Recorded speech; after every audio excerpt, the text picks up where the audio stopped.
Black Out Loud Media Group.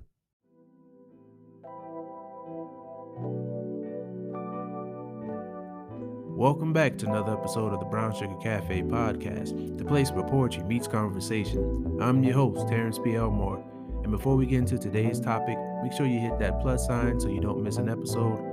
Also, please subscribe to my blog, thebrownssugarcafe.blog, and if you find any value in this episode or any other episodes, make sure you leave a heartfelt review. So with that being said, let's get to it.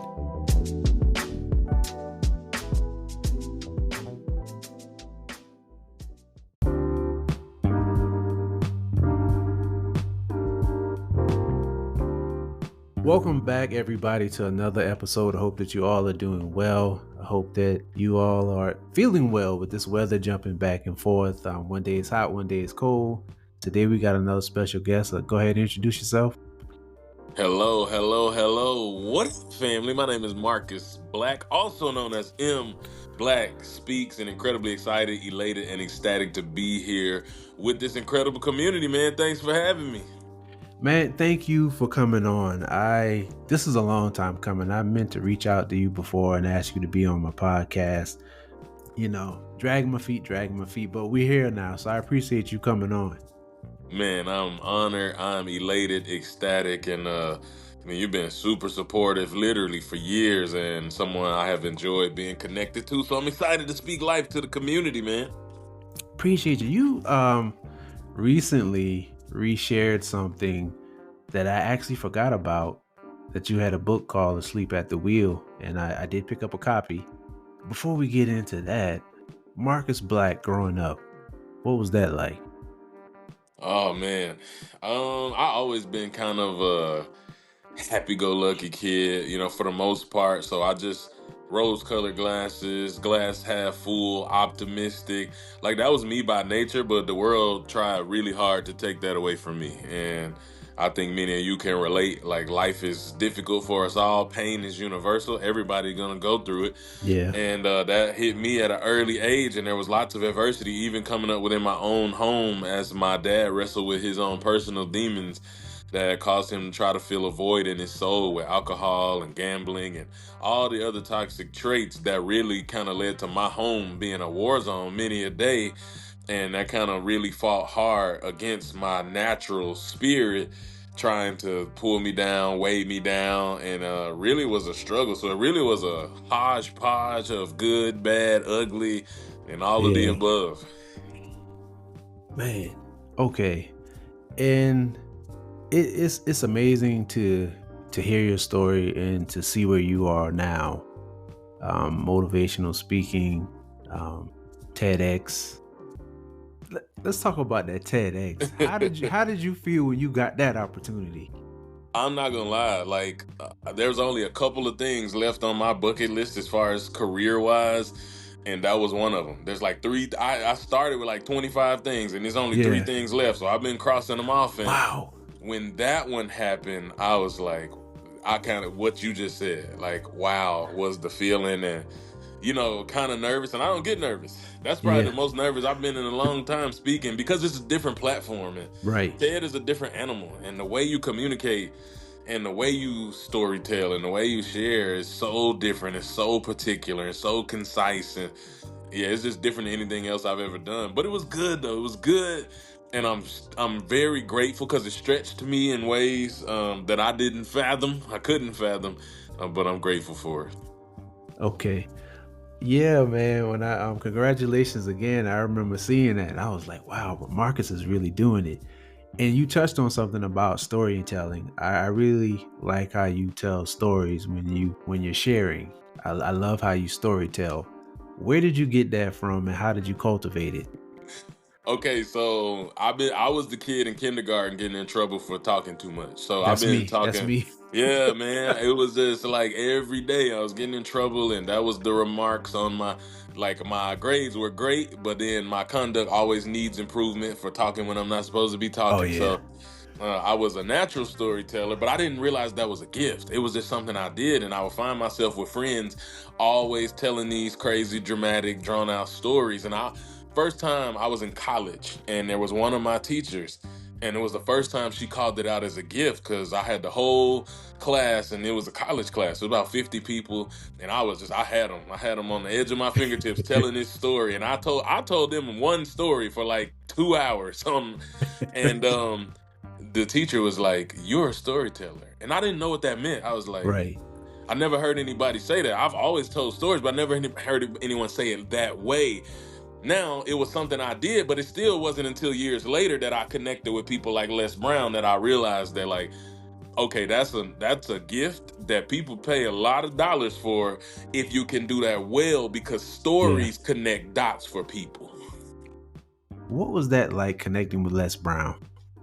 Man, I remember sitting on the phone talking to him and crying because, I had a moment where I told him, like, he said, "Son, you're the future of motivation."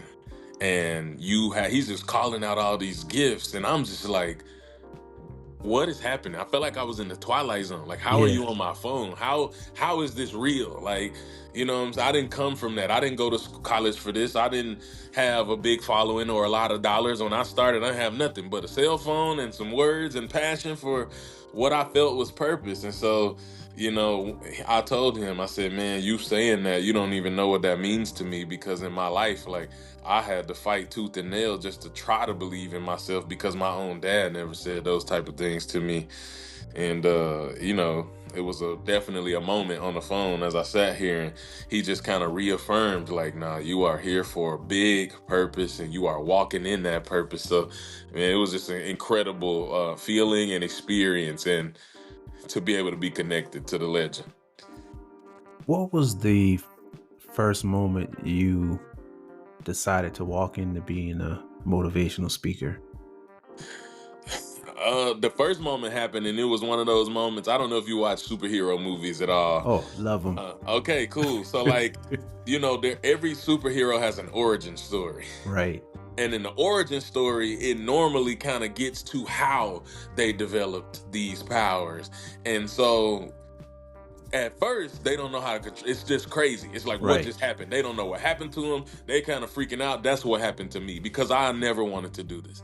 I had no desire. I didn't want to talk in front of people. I didn't want to be a speaker. I didn't want to do any of this. And I got thrown into a job because I was working at a mega church. And when they threw me into this job, they told me I had to get on stage. And I was like, "Nah, I'm not doing that." And they were like, "You are." And I said, "I'm not." They said, "You want a job, right?" And I'm like, "Huh." So they Yeah. trained me, they put me on the stage, and I taught a class of adults at this church every week for 3 years, like robotic as possible. I'm talking going through the motions. I'm talking A, B, C, D, E, F, G. Okay, thank y'all. Have a nice week. No, nothing. No, what I'm known for. None Yeah. of that. It was just, Wow. and what happened was, one day there was a lady in my class, and it was a full class, and she was in there, and she just put her hand up, and I ignored it because I thought I was just told myself she was stretching. Right. And so I'm like, "No, no, she don't want nothing." And she said, "Excuse me." And I was like, tried to ignore, like I didn't act like I didn't hear her, because I'm trying to get through this stuff as fast as Right. I can and Right. get y'all out of here. She said, "Sir, I need to say something." And then my brain immediately said, "No, you don't." But I didn't say it out loud. I was just thinking, "No, no, you don't." And I paused, and I said, "Go for it." And she started ugly crying. You know what I'm talking about. And Yeah. what tears streaming. I mean, it was like like that. She started doing. And my heart kind of started to take over because I felt empathy for her. And she said, "I'm struggling, and I don't know if I want to be here anymore." She said, "My own family is in the next room in this building, and they don't know that I slept outside on the street last night, and I was snorting cocaine lines off the sidewalk and passed out on the side of the road outside." And so she's just pouring her soul out. Yeah. And in that moment, I'm listening to her, so broken, so dejected, so tired, so ready to give up. And for the first time, like, the notes on my page didn't matter anymore. And I pushed them aside. And I said, "You listen, and you listen clear." I told everybody to gather around. All the older ladies came and put their hands on her shoulder. And I said, "I don't care what you did last night or even this morning. It don't matter what you did before this moment. At this moment, you're still loved. At this moment." So I just, like, something happened that I never Yeah. experienced before. And it came out of me. And I was telling her. And then when it happened, all the hair like was standing up on my arms and my neck, and I was like, and then a light bulb went off, and I'm like, bro, this is not about you. The reason I Yeah. never wanted to do it, because I was making it about me. What if I don't say the right thing? What if I don't sound right? What if nobody cares what I have to say? What if, what if, what if, what if? All about me, me, me, me. And that moment taught me that anytime we ever get any platform, we don't know who's listening, and somebody is always at the end of their rope. So every Yeah. chance we get is an opportunity to be a literal lifeline for somebody that's at the end of their rope. We talked a little bit in the pre-show, and I was telling you about my blog. So what happened was I wrote a book, a poetry book called Love Letters, a collection of poems, and I felt a push to get it out there and publish it. And nobody had ever known that I wrote poetry, been writing poetry since I was little. It wasn't like I was trying to hide it. I just didn't bring it up. Just like if it wasn't a conversation about it, I wasn't gonna say anything about it. And so I created a blog so that people could know about my poetry, so I can kind of expose them to it before I release the book. And so I'm sitting here, putting the book together, whatever, and I'm just getting this push to do it. So I got it published or whatever. And then, the messages and the responses that I received from people saying, because it was all themed on love, because I always say I'm on a journey to spread love in a world that seems to be full of hate. And I wanted that book to be out there to show people that love is not all these hurtful things that everybody started claiming it to be. Because what's interesting is anytime I ask somebody, what hurts them about love, they always name a person. And I'm like, it's that person. I'm like, it's not love itself. It's the person who mishandled the love or who misrepresented the love. And so got the book out. People were, sending me messages about they were believing in love again, believed in love for the first time. And I was sitting there thinking like, well, what if I didn't put that out there? Like somebody's missing out. And then my second book, The Essence of Love, same thing, same type of responses. And then, I kept getting this push to do this podcast. Didn't want to do it. You know how your voice annoys you when you're listening to your voice on the recording. Got past that, and this is what I'm doing now, because I realize it's not about me. Yeah, doing these things like writing is therapeutic and it's freeing, and doing the podcast is fun, it's relaxing, but at the end of the day, the messages that are inside of this are for other people. And I completely understand what you mean. It's like I told you in the pre-show, I was like, I'll get to it. And this one day it was just like, bam, like I need to get this going so I can inspire people. Then I started getting messages about the podcast. Hey, I really enjoyed this episode. Hey, I really needed to hear that. And I'm just sitting there shocked, like, wow. Like, what if I didn't do this? Or what if I had procrastinated or just whatever? That's somebody who needed my message at that moment, at that time, that probably would have never got it. Man, that's big facts. And the fact that you showed up, like you'll never know the extent of the ripple effect of that choice. So kudos to you, man, for making it happen. Speaking of books, there's I want you to share with my listeners the story about your book and how long it took you to get it out there and what was the push for you. Yeah, man. Yeah, I had to get my feelings hurt, but I had been talking about a book for a very long time. So I had this unique experience. I had a dance with death and I did the tango, and I lived to tell that story. So I knew that I was here for a reason. I didn't know exactly what the reason was. I just knew it was to help people. So I spent my life helping people, but I'm like, you know what? I should write a book. I'm going to do that. So Yeah. I started writing a book. I didn't have no title. I didn't have no chapters. I had one line on a page, and I saved it in a Word doc and said, okay, I'm writing a book. That one line was all I had for about 10 years. Every year, year after year, I'm telling people the whole book. I mean, I am verbally spitting a whole book. One day I sat with a pastor friend for 3.5 hours, and I literally went A to Z, the whole book. And Wow. he thought it was amazing. He said, if you don't publish that book, I'm telling you, you are robbing God of his glory through your story. And I'm like, okay, I don't want to do that. I'm writing it. I'm on it. He went and had a cover made for me. He would help me publish it because I didn't know nothing about that at the time. So I'm like, okay, cool, I'm writing it. And then I went back to that one sentence I had for all those years, and I added another 3, and then that's where it laid. And it stayed that way for 10 years. But I kept telling people, I'm writing a book. I'm writing a book. I'm writing a book. I'm writing a book. And finally, one day, after literally 10 years, I was with a group of people, and I was working a room, and I was telling stories, and I was telling the book, and I was just, and my wife, I caught her out the corner of my eye. She was side-eyeing me, and I didn't know what it meant, but I'm like, hey, let me live. I'm killing it right now. And we were leaving, and we got in the car, and I said, man, this is really exciting, man. I love talking about it. And I was about to say something about the book, and she told me to shut up. She said, shut up. And I was like, ouch. That's not nice, you know? And Yeah. she said, I don't want to hear you say another word about a book until you do something. I'm tired of it. I'm tired of you talking about it. I've been listening to you talk about this same book that you writing, that you're not really doing nothing for over 10 years, and I'm done. I don't want to hear it again until you do something. And my feelings were hurt for about 3 days, but then about 3 months later, we were getting prepared to publish my book. So it took 10 years and about 3 months, real quick. My manuscript was done in 11 days, and then the Ooh. post-edit process happened. Oh yeah, it was when we started, when that fire lit, it was gone. Man, hey, thank the Lord for our wives, man. It's something about being challenged that just pulls something out of you, you know? Yes, yes. Especially when it's somebody close enough to you that knows your heart. And it's not that they want to be mean, it's just that they want to Yeah. see you succeed. And so they're willing to call greatness out of you where you might be resting a little bit on your laurels instead of getting to it. Yeah, man. Cause I really want to see people be the best versions of themselves. I really want to see people not hurt anymore. And if it is anything that I can do or say or, point them in the right direction, I'm going to do it. I know that I'm here to make a difference and I want to do that. I can think back to even when I was younger and stuff before I actually realized that it's like a lot of the things I did, I was like, I was always looking out for people. Like I was always that person.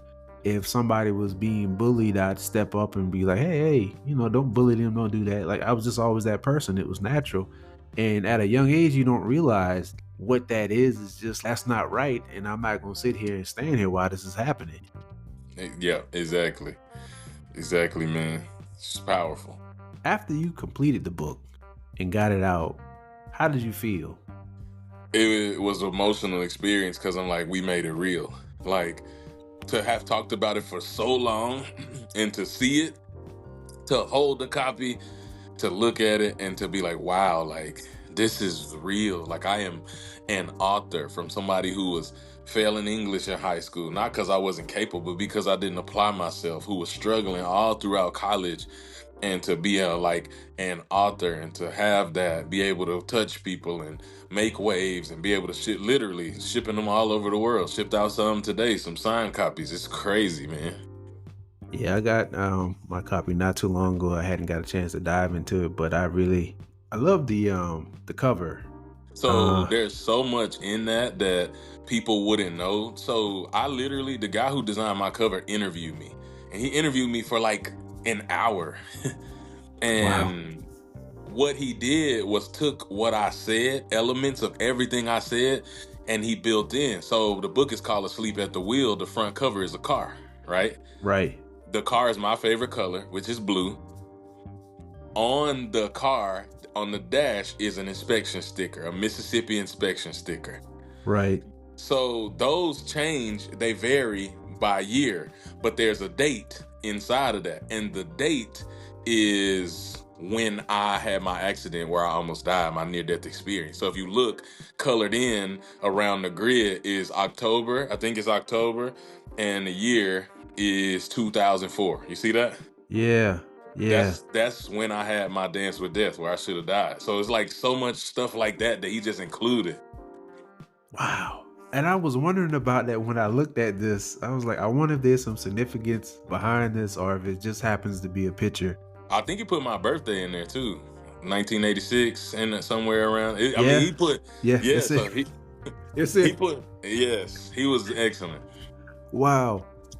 So not He- the a spoiler for anybody, because we definitely going to promote this book and try to get some people to get it. But let's talk about that experience, like what happened, that moment, and afterwards. Yeah, man, that was one of those moments where everything changes because prior to that, I have been just skating by, taking life for granted, like I feel like most people do. And in that moment, there was an evening. I was with a group of friends, and of course, we go into detail extensively in the book. Is chapter 4. But we had hung out at the church. Church was over. The youth group was about to take a trip. We were going on an outing. As we were going on this outing, we got on the bus, and just as we were about to take off, 3 little kids came, but there was no room for them on the bus because it was full. So we were older. We were seniors in high school, senior, junior. So it's like, okay, we're going to get out. We'll drive. We got cars. We'll drive. We'll let the kids get on the van. So the kids got on the van. We drive. We go to Battle of the Bands. It was amazing. And it was on the way back. I mean, I'll never forget. We were chilling. We were just relaxing. It was like starting to get into that good sleep. That car sleep hit different. Yeah, yeah, I'm not. Now, this is a whole nother story because I got another story in the book where I fell asleep at the wheel. That's not what happened in this story. So, in this story, my friend is driving. I'm in the passenger seat and I'm dozing off. So, it's okay for me because I'm not driving. And as that's happening, literally, I remembered right when I'm literally about to be out hearing boom, like this massive explosion. That's not a sound anyone wants to hear when you are rolling down the highway. yeah, So I opened my eyes and I'm like startled. Like I'm like, what happened? Did the engine explode? Are we about to blow up? Did somebody hit us? I don't know. But I asked my friend what happened, and he said he didn't know. But he was trying to control the car, and it starts jumping up and down. Then it started fishtailing, and we flew off the highway, Dukes of Hazzard style, 75 miles per hour, nearing a bridge. So we were coming up on a bridge, and we flew off the highway, and so we're going down deep into a median, like think of like swampy type marsh, yeah, Mississippi trees. So we're knocking down trees. Trees are smacking me in the face. Glass is smacking me in the face. My head is tossed to and fro before next thing you know, another crash. Boom! We hit a loud sound again. And that second sound was the sound of a massive tree literally going through the trunk of the car and scrunching the car like an accordion. So we just like was in a ball, trapped in the metal. Yeah, so in that moment I sat, and when I sat there, I was afraid to open my eyes because I was afraid of what I was gonna see. right, Honestly, I yeah, didn't know if I was gonna see body parts. You conscious, but severed part. I didn't know what I was gonna see, but I didn't think it was gonna be good.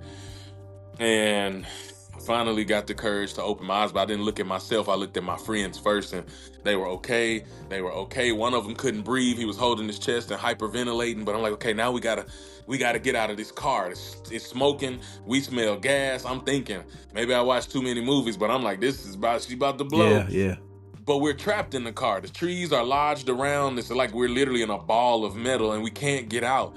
So I wound up having my door wouldn't open. It was jammed. The locks had got jammed shut, so it wouldn't open. But I literally took a door off the hinge. You hear those stories about like moms lifting cars off of babies in these yeah, crazy yeah, moments. It was one of those moments. My friends laugh about it now because we definitely went Hulk mode. But in the moment, I wasn't thinking, bro. We got to get out this yeah, car. So we got out and we climbed up the side of the highway, and way too many crazy things happened after that. Spoiler alert, you hear the sound of my voice, which means I'm still here, I'm still alive, I'm still breathing. So that was not the end of my journey, but it caused me to have a lot of questions because I lost one of my very best friends to a car accident not 2 years prior to that. And he was 15 years old, and I spent a lot of time wondering like why. It rocked my whole community, and I'm like, yeah, start questioning like why am I here and why is he not? Like why didn't he get a chance to live? Why didn't I get a chance? Like why do I get a chance to live and he didn't? Why did me and my friends survive our accident and he didn't even make it to the hospital? So I'm asking all these questions. Then I'm asking why everything. Why did I yeah, have to grow up in poverty? Why did I have to grow up in this place in Mississippi where there was extreme racism? Why did I have to like grow up with alcoholism and abuse and all this stuff in the home. Why do we not have any car? Because it got repossessed, and kids at my school got 4 custom Cadillac Escalades, and with 13-year-old kids that can't even drive one, but they got one sitting in the driveway. Why? I'm asking these questions. And I wrestled for a couple of years asking that question. Why me? Why me? Why me? And it was literally 2 years later before I had a revelation. And that revelation is what changed the rest of my life. Because the revelation I had was that, bro, you're never going to get an answer to that question. Why? Why me? Because the entire time you were asking the wrong question. Like, the question was never why me, but it was always what for? What is it for? Right.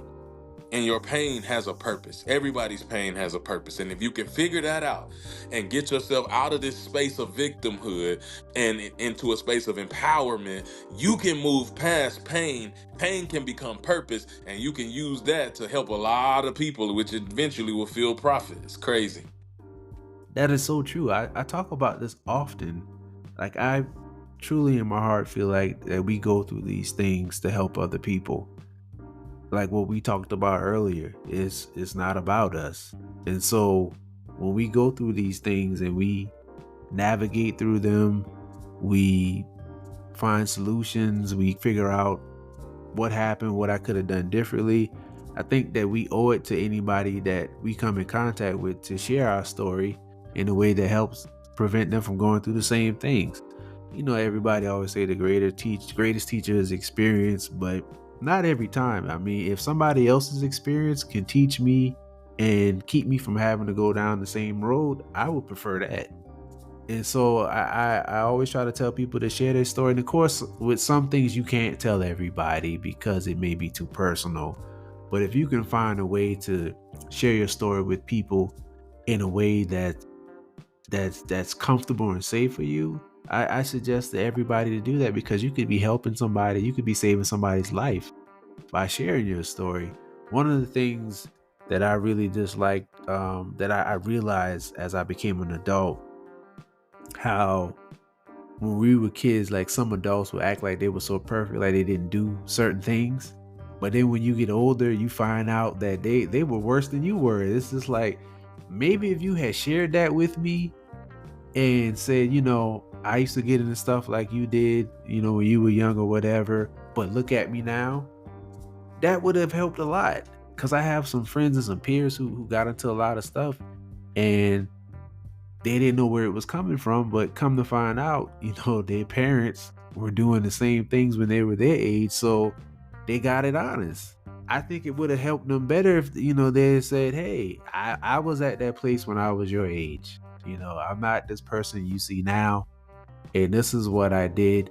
These were the mistakes I made, and this could help you avoid it. So I think it takes us being open and honest, and letting people know, like, hey man, you see me smiling and laughing, you see all, whatever's going on in my life, and it seems like I don't have a trouble in the world. It's like, things bother us, things bother everybody, but it's how we navigate through that. I hate when people take this narrative that if you're not feeling okay, then it's evidence that you're lacking faith. And I'm just like, no, that's not how that works, man. Especially when it comes to fear. It's like, that's not how that's work. Fear is a natural thing. Okay. If you don't see it for what it is, you don't know how to navigate through it. You don't know how to push through it. And sometimes what we're fearful of could also be some sort of just excitement. I know some cases, some things could kind of feel scary, but once you get into it and doing it, it's like, man, that was just excitement. That was just butterflies. But I think that we should really share our stories and help people. And I appreciate how you're sharing your story. I appreciate how you wrote this book, Asleep at the Wheel. I can't wait to dive into this. How you're speaking on stages. You have the Vitalize podcast. How did you get started with that? Yeah, man. So when I first started as a speaker, my first coach was actually Trent Shelton. Shout out to my guy. And he gave me a lot of game. And he said, the greatest gift you can give yourself is to build your own community that can sustain itself. Because as long as you rely on other people to give you an opportunity, then you can always find yourself getting the short end of the stick. So Yeah. he was like, for him, he makes money hand over foot when he gets to go and speak for organizations or schools or events. Right. Yeah. But if something happens to them, like a worldwide pandemic and all the events get shut down, he gonna be fine because he could just run a class with his own community and they're so engaged he can make his living and feed his family because he built. So he was like, you need to figure out. And so ways to build community, showing up on social, ways to build community is having a book, because that's a whole different community of like readers, and then podcasts. So when I started, I'm like, you know what? I never really did the guest thing so much. I was just like, I just want to be therapy for me. I just want to have a Yeah. place where I Yeah. can share my thoughts and put it out there and see what happens. I don't know if anybody will listen. Then I have fear because I'm like, why would you do that though? Like, why would anybody care? Nobody wants to listen to you ramble 30 minutes at a time. Like, and I almost talked myself out of it because I'm like, you don't know what you're doing. You don't know nothing about no podcast. And here we are, 5 seasons later, season 6, and listeners in like 59 countries, and it's crazy. I'm like, I can't even believe this stuff and how it's spread around the world. Yeah. All it takes is just doing it, man. Even with writing, just doing it. We talk ourselves out of stuff a lot, and it's unnecessary. And I tell everybody, when you think something's scary, whatever, do it anyway. Do it afraid. Do it anyway. That Because was when the title of my first ever episode. Season 1, episode 1 was called Do It Afraid. see, because I don't know about you, but for me, like when I'm feeling like anxious about something, it's kind of like, oh man, once I start, it's gone. And I'm like, what was I tripping about all this time? It's like, I'm gonna have none of those feelings while I'm doing this. I'm actually really enjoying what I'm doing. I'm just grateful that we get an opportunity, to share, to show up, to do it. Whether fear, like I always tell people, like, be courageous. So courage is not the absence of fear, it's showing up anyhow, in spite of fear. And Amen. so you're doing it, I'm doing it. Like, and if you guys who are listening to this, the community, can start to do that too, take action, even in spite of fear. I'm not going to ever tell you, don't be afraid. Do not fear. Like, I mean, that's a human response, like you said Right. earlier. You're going to have fear. It's just don't allow fear to drive the ship. Show up anyway and watch what happens in spite of your fear. 'Cause that's courage. So, what's one thing about Marcus Black that you wish that people would know that they don't necessarily know? And that is an incredible question. That's an incredible question.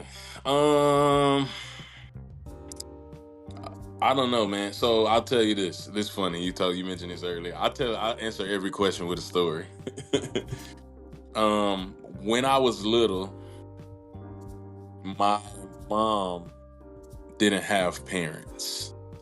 Her mother died on Christmas Eve when she was a small girl. She grew up way too fast. She was the second oldest girl, and so she winds up ironing clothes, cooking meals, rearing children as a teenager. And so this was her life.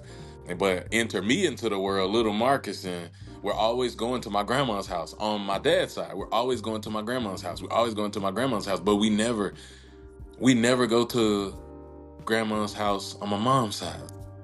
So one day my mom said, couldn't be no older than 3. We're having a grown conversation. I'm 3.5, 4 years old. And she said, I looked at her and said, Mommy, Daddy has parents. He has a mommy. But where's your mommy? Like, why don't you have a mommy? And she tried to do the best she can to explain that Right. Yeah. her mommy's in heaven. And so, she has a mommy. She's just not here anymore. And she said that really bothered me. So she said the conversation ended, but she said like 3 weeks later, it was random. One day I woke up and she said I was hell-bent, dead set on going to my grandmother's house, my dad's mom, who lived in another town about 40 minutes away. She said I was just dead set, and I kept begging and I kept begging. She said I was about to have I was having a fit. And she was like, what is wrong with this boy? So she said she got up, put me in the car, loaded me up. We drove out of town, drove to my grandma's house, and we went in. And she said, when I went in, she said, I beeline to my grandmother. And I went to her and I said, grandmother, my mommy doesn't have a mommy. So can you be her mommy? Because she doesn't have one. And my mom said her and my grandma just started bawling. And from that day on, my grandmother always called my mom her daughter. Like their relationship changed. And the reason I share that story is a lot of people see, me yelling positivity. They see me spitting. They see the podcast. They see the awards. They see the accolades. They see the connections. They see the stages and they see the success. But the thing I want people to know is that, like, man, this is real life for me. This is not an act. A lot of people can put on a happy face on social media and show you one thing and live an entirely different life. Yeah. But for as long as I can remember, even before I could remember, all I cared about was every person being cared for, loved, and okay. And so from the time, a memory that I wasn't even old enough to remember, she had to share that story with me, and it makes me overwhelmed with emotion to this day, because that's what I care about. I Yeah. care about people. I want all people to be okay, to feel loved, to feel cared for, to be accepted. I want to figure out how to do that. So the thing I kind of wish more people really knew was that like, this is me to my core, the essence of who I am, every fiber. And I really appreciate that you accepted that and tapped into it, and that you're here, you're on stages, you have a podcast, you're writing books, and you're changing lives. So hats off to you. I really appreciate that. Thank you, man.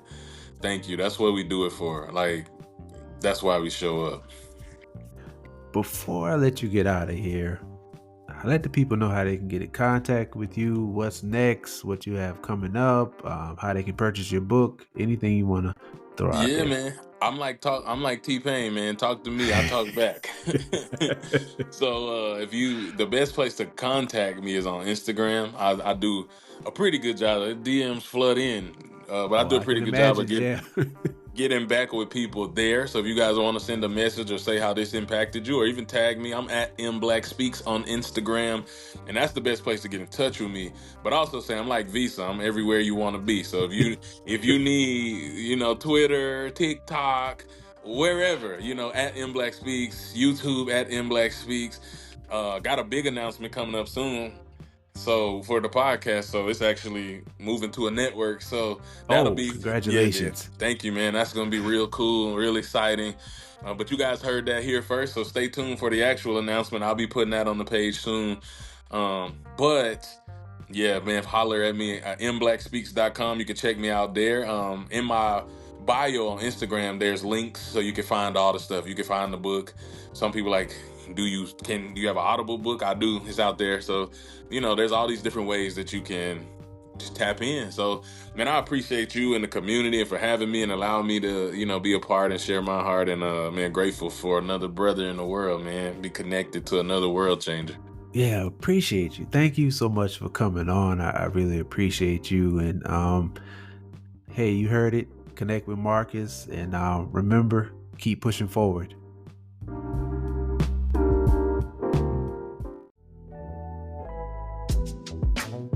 Thank you for tuning in to another episode of the Brown Sugar Cafe podcast. Once again, I'm your host, Terrence B. Elmore, and this is the place where poetry meets conversation. Hit that follow button and turn on your notifications so you won't miss an episode. Check out my blog, thebrownsugarcafe.blog. Also connect with me on Instagram at thebrownsugarcafe. Hope you enjoyed this episode, and as always, remember, keep pushing forward.